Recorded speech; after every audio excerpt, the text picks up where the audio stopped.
కవితకు bad time. Bail petition పై విచారణ వాయిదా. ఇక ఎమ్మెల్సీ కల్వకుంట్ల కవితకు బ్యాడ్ టైం నడుస్తా ఉంది. ఆమెకు బెయిల్కి ఎన్నిసార్లు అప్లై చేసుకున్నా కూడా బెయిల్ రావట్లేదు అనేటువంటి వార్త మాకు ఇక్కడ కనపడతా ఉంది.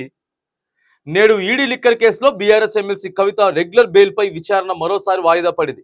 న్యాయమూర్తి కావేరి భవేజా సెలవులో ఉండటం బెయిల్ పిటిషన్ పై విచారణ ఈ నెల 22వ తేదీకి వాయిదా వేశారు. ఈ నెల 22వ తారీఖు మధ్యాహ్నం పిటిషన్ పై విచారణ జరగనుందట.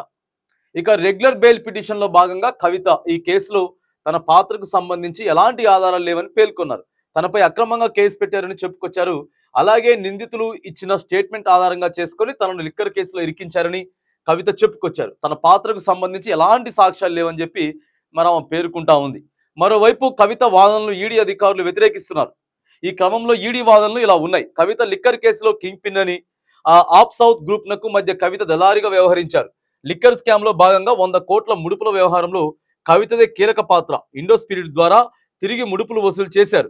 కిక్ బ్యాక్ చేరవేతలో కవిత కీలకంగా ఉన్నారు. సాక్ష్యాలు దొరకకుండా కవిత తన ఫోన్లో డేటాను డిలీట్ చేశారని ఇక కోర్టు దృష్టికి తీసుకుపోతా ఉన్నారట. మరి ఇక ఆమె కోర్టు జడ్జి అయితే ఆమె సెలవులో ఉండటంతో మళ్ళొకసారి 23వ తారీఖు ఆల్మోస్ట్ ఆల్ ఆమెది 23వ తారీఖు వరకు రిమాండ్ కూడా పొడిగించారు కాబట్టి దానిలో దృష్ట్యా కూడా ఇక కోర్టు జడ్జి గారు హాలిడే సెలవు ఉండటంతో మళ్ళా కూడా ఆమెకి ఆ కోర్టు ఏదేమైనా కానీ సిబిఐకి సహకరించట్లేదు అని చెప్తా ఉంటే కవిత మాత్రానికి ఎటువంటి ఆధారాలు లేకుండా అడిగిందే పదే అడుగుతూ నన్ను ఇబ్బంది పెడతా ఉందని చెప్పేసి కూడా మరి కవిత చెప్తుంది. సాక్ష్యాలు దొరకకుండా మామ ఇది చేస్తుందని చెప్పేసి 100 కోట్ల ముడుపుల వ్యవహారంలో కవితనే కీలక పాత్ర అక్కడ ఆప్ నేతలకి ఈమె మధ్యవర్తిత్వం వహించి మళ్ళీ ఇండో స్పిరిట్ కంపెనీ నుంచి వెళ్ళి ఈమె ఆ పైసలన్నీ కూడా తీసుకుంది. కానీ ఆమె ఫోన్లో డేటా మొత్తం డిలీట్ చేసింది అనేటువంటి మరి అంశాన్ని కూడా మనం ఇక్కడ చూస్తా ఉన్నాం. ఇక అలాగే ఈడీ నోటీసులు ఇచ్చాక వాట్సాప్ డేటాను డిలీట్ చేశారు. డిజిటల్ ఆధారాలు లేకుండా ముందు జాగ్రత్త పడ్డారు.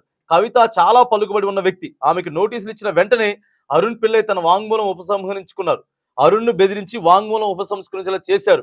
ఆమెకు బెయిల్ ఇస్తే సాక్షులకు ప్రభావితం చేయగలరు, సాక్ష్యాలను ధ్వంసం చేస్తారు కాబట్టి ఎట్టి పరిస్థితుల్లో కవితకి బెయిల్ ఇవ్వకూడదని చెప్పేసి చెప్తా ఉన్నారు. కవిత అనేటువంటి వ్యక్తి చాలా కీలక వ్యక్తి, చాలా పలుకుబడినటువంటి వ్యక్తి.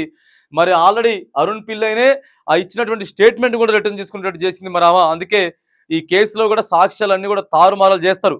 ఫోన్లో డేటా డిలీట్ చేసిండు, డిజిటల్గా ఏడా కనిపించకుండా కూడా మొత్తం కూడా లేకుండా చేసారు. కాబట్టి ఏది ఏమైనా కానీ మరి ఇక కవితని ఒక బెయిల్ ఇవ్వద్దు. ఆమెకు బెయిల్ ఇస్తే ఖచ్చితంగా మనం ఇబ్బంది పడే అవకాశం ఉంటుంది. సాక్ష్యాలను కూడా తారుమారు అవుతాయి అని చెప్పి మరి ఇక్కడ జరుగుతూ ఉంది. గత ఇప్పటికెళ్ళే ఒక నెల దాటిపోయా, నెల అయిపోయింది. నెల తర్వాత నుంచి కూడా మరి ఇక కవితని ఈ కేసుకు సంబంధించి అయితే విచారించడం, ఆమెను జైల్లో పెట్టడం ఇదంతా జరుగుతూ ఉంది. నిన్న మొన్న పోయి కేటీఆర్ ఆమె భర్త అనిల్ కూడా ఆమెను కలిసి వచ్చిండ్రు. ఏదేమైనా తెలంగాణలో ఒక సంచలనాత్మకమైనటువంటి కేసుగా అయితే కవిత కేసు ముందుకు పోతా ఉంది. ఇక మరి ఆమె చెప్తూనే ఉంది ఆల్రెడీ ఇక ఎంపీ ఎన్నికలు మే 13 తారీఖు అయిపోయేదాకా నాకు బెయిల్ రాదని చెప్పేసి చెప్తా ఉంది. కానీ ఇక కొంత బ్యాడ్